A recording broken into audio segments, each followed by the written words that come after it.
नमस्कार दोस्तों। आज हमारे साथ मौजूद हैं एक बहुत ही स्पेशल गेस्ट इंटरव्यू के लिए, बहुत ही जाने माने जर्नलिस्ट विनोद दुआ जी।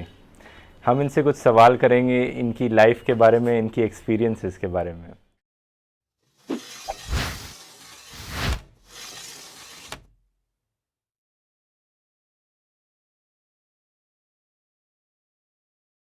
तो विनोद जी, मेरा पहला सवाल रहेगा कि आपने आपके करियर में इतने सारे न्यूज़ चैनल रहे थे, आपने उन्हें चेंज करते रहे, किसी में कांस्टेंट टिके नहीं रहे किसी न्यूज़ चैनल में, और अब द वायर में आ गए हैं। तो इसके पीछे क्या डिसीजन था आपका कि बार बार चेंज करते रहना न्यूज़ चैनल्स को? एक तो मुझे ज़्यादा पसंद किया नहीं जाता मैं जहाँ भी काम करता हूँ। अच्छा। और मुझे इसका अफसोस नहीं है। हम्म, और दूसरे एक अंग्रेज़ी में बोलते हैं ना, फेयर सेंस ऑफ इंडिपेंडेंस, वो बहुत है मुझ में। अच्छा। मैं टिका हूँ सबसे ज़्यादा तो मैं एनडीटीवी के साथ टिका हूँ 9 साल के करीब। लेकिन वहाँ पर भी मैंने कभी ज्वाइन नहीं किया किसी भी चैनल को। अच्छा, मैं इंडिपेंडेंट ही रहा हूँ शुरू से। इंडिपेंडेंट रह के उनके लिए शोज़ किए आपने? हाँ। अच्छा। तो जहाँ पर मतलब न्यूज़ चैनल्स की बात है, जहाँ तक मेरी अपनी फर्म है जिसने B2B, business to business contracts किए हैं चैनल्स के साथ। अच्छा। तो मैं कभी एम्प्लॉय तो रहा नहीं। हाँ हाँ। तो एक कॉन्ट्रैक्ट ख़त्म हुआ, किसी और चैनल के साथ कर लिया। तो इस ढंग से और शुरू काफ़ी सारे किए, जैसे जी न्यूज़ की शुरुआत हाँ हाँ। मेरे हाथों हुई थी। टीवी टुडे की शुरुआत सन 87 में, वो भी मैंने की थी। ठीक है। उसके अलावा सहारा। तो क्योंकि मैं ही था उस वक्त जब ये शुरू हो रहा था टेलीविज़न का सारा opening up, I was perhaps only one around. हाँ हाँ। तो इसलिए मौके मुझे ही मिले, कोई और होता तो उसे मिल गए होते। हाँ हाँ। लेकिन छोड़ने का रीज़न क्या था? सबके बीच में कॉन्फ्लिक्ट ऑफ इंटरेस्ट कह सकते हैं। नहीं, एक तो जब कॉन्ट्रैक्ट ख़त्म हुए, रिन्यू नहीं हुए तब। अच्छा, कॉन्ट्रैक्ट खत्म। हाँ। दूसरे जैसे जी का था, जी से मैंने कॉन्ट्रैक्ट किया था 11 मई सन 1997 को। 10 मई 1997 को रात को जी न्यूज़ शुरू कर दिया था उसी रात। अच्छा। जी इंडिया टीवी होता था पहले। और वो मेरा कॉन्ट्रैक्ट था 31 दिसंबर तक। तो 31 दिसंबर को जिस दिन IC 814 के जो यात्री थे वो रिलीज़ हुए, मैंने आखिरी प्रोग्राम किया और फिर मैं नए साल की पार्टी के लिए चला गया। अच्छा। तो टाइम बाउंड कॉन्ट्रैक्ट्स होते हैं। कभी एक आपको ऐसा लगा किसी भी पॉइंट ऑफ टाइम पे कि आपने किसी न्यूज़ चैनल को छोड़ा हो क्योंकि उनके साथ कोई कॉन्फ्लिक्ट ऑफ इंटरेस्ट हो गया हो? बिल्कुल, पिछले साल हुआ। अच्छा। न्यूज़ वर्ल्ड इंडिया नाम का चैनल है, नवीन जिंदल है उनका है। News world. News world. तो उसमें दखल मुझे किसी का बर्दाश्त नहीं होता। तो वहाँ दखल अंदाजी शुरू हो गई थी। यानी कि आपके कंटेंट में क्या बोलना है वो पीछे से बोल रहे थे? हाँ, मतलब सवाल करना मुझसे कि आपने ये क्यों कहा। अच्छा। मुझे आदत ही नहीं है इसकी। 1 साल का कॉन्ट्रैक्ट था, मैंने 4 महीने बाद ख़त्म कर दिया खुद ही। मैंने कहा मैं नहीं जाऊँगा। तो द वायर में कैसे आए फिर आप? Oh, the wire is beautiful place. बाकी ये सिद्धार्थ वरदराजन ने ये मुझे कहा कि हिंदी में शुरू करने जा रहे हैं द वायर, तो आप जन की बात करो। हमने कहा बिल्कुल करेंगे। अच्छा। तो कर रहे हैं। तो मैं वायर का उस ढंग से ऑफिशियली मैं हिस्सा नहीं हूँ। हाँ हाँ। मतलब मैं एक कंट्रीब्यूटर हूँ, जैसे कंट्रीब्यूटिंग हमेशा से एडिटर। रहे हैं आप। हाँ। इसमें क्या स्पेशल लगा आपको द वायर में जो और न्यूज़ चैनल्स पे नहीं लगा? एक तो ये मुझे बिल्कुल अंदाज़ा नहीं था कि सोशल मीडिया की पहुंच इतनी ज़्यादा है। अच्छा। मुझे बिल्कुल अंदाज़ा नहीं था इसका, पहली बात। दूसरी बात, ये इसमें कोई लंबा चौड़ा तामझाम नहीं है। अब जैसे आप और मैं यहाँ बैठे हूँ, मुझे आदत है मतलब बहुत महंगे महंगे सेट्स की, करोड़ों रुपए के सेट्स, मल्टी कैमरा, हाँ, 6 कैमराज, 5 कैमराज, बड़े बड़े स्टूडियो, सारी उम्र ही यही करते बीती है। ये मेरा 43वां साल है मीडिया करते हुए। ठीक है ना। आई स्टार्टेड, मेरा पहला प्रोग्राम था 27 नवंबर 1974 को, 1974। तो I am used to all the big sets and big studios etcetera. ये इतना लाइफ लाइक है। हाँ। तो मुझे बड़ा अच्छा लगता है। ये आपने देखा होगा मेरे कैजुअल सा है। हाँ। कैजुअल के अलावा जनगण मन की बात में एक पानी की बोतल पीछे शुरू से पड़ी हुई है। तो रियल लाइफ स्टडी जैसे होती है ना, वो ऐसे है ये। अच्छा। आप एक टाइम पे फूड जर्नलिस्ट भी बने थे, तो वो क्या चैनल ने आपको सजेस्ट किया था या आपका खुद ही फूड में इंटरेस्ट जागा था? मैं आपको बताता हूँ। एक तो मैं फूड जर्नलिस्ट नहीं था, मैं ना ही फूड एक्सपर्ट हूँ। मैं फूडी ज़रूर हूँ, अच्छा खाना मुझे खाना पसंद है। ये सजेशन जो आइडिया था, ये जो चैनल की एक प्रोड्यूसर थी मोनिका नरूला, ये आइडिया उनसे आया था। उनका आइडिया था ये।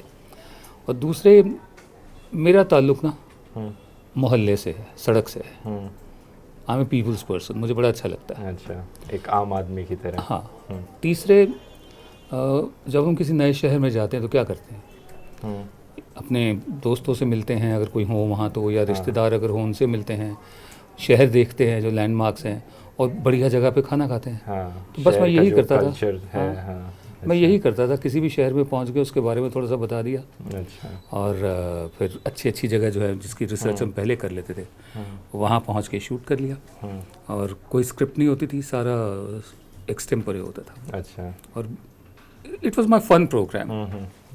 तो अभी जो आप जन गण मन की बात करते हैं उसमें कंटेंट सिलेक्शन कैसे होती है, जो आप न्यूज़ पढ़ते हैं कंटेंट हर सिलेक्शन ऐसे होती है कि मेरे जो कलीग हैं यहाँ पर, अखिल हम्म, अखिल और मेरी बात होती है दिन में करीब 1 बजे के, आज किस पे करें। अच्छा, अमूमन अमूमन क्या, मुझे नहीं लगता कि कभी भी हम में कोई वो डिफरेंस ऑफ ओपिनियन आया कि ये नहीं ये करना है। अच्छा। तो तो जैसे कोई जनरल कैटेगरी, मतलब कि सिर्फ ऐसी टाइप की न्यूज़ पे ही हम करेंगे? देखिए, एक तो जो माहौल है जहाँ सारे न्यूज़ चैनल्स और ज़्यादातर मीडिया सरकारी और दरबारी हो चुका है, झुका हुआ है, तो इतना तो ये तो गिवन है, नॉन नेगोशिएबल है कि हम will be critical of the government. Critical of the government, अच्छा। ये तो हम मान कर चलते हैं।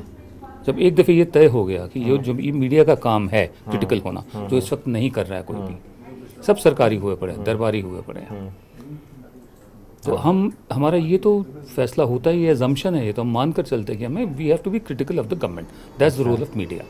उसको जहन में रखते हुए फिर जो भी हैपनिंग्स होती हैं, कभी हम उस पर से टॉपिक ले लेते हैं।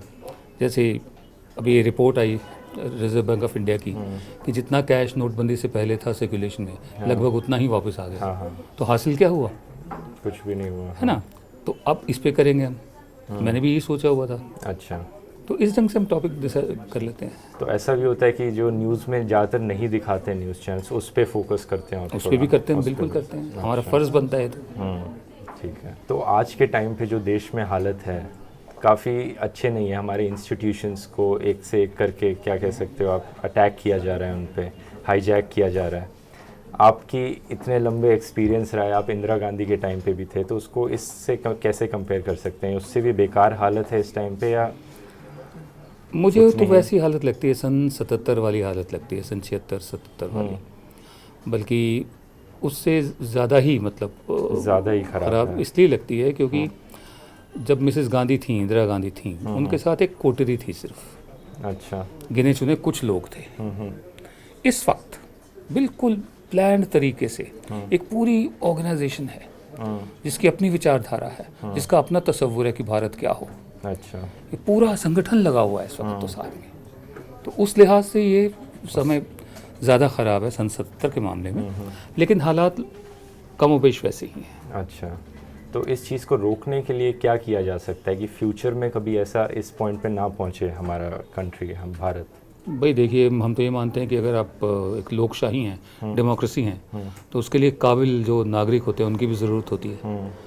We need capable citizenry for democracy, जो हमारे यहाँ नहीं है।